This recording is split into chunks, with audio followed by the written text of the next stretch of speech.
Yra labai daug žinių, kur Lietuvoje yra iki šiol nelabai žinomos, ypač kas susijęs su verslo verslingumu, rinkodara, pardavimais, tai yra tokios tradicinės komercinės rytis.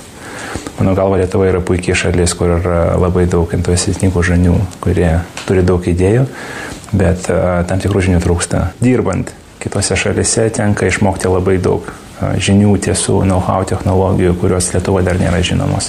Jaunimas, važiuodamas užsienį, iš karto mato, kaip tam tikri dalykai daromi kitaip. Paragauti to, išmokti to, pažiūrėti, kaip aplinkiniai daro, atvežti tą į Lietuvą, pritaikyti. Tai yra labai svarbu ir naudinga ne tik pačiam jaunimui, bet ir šaliai.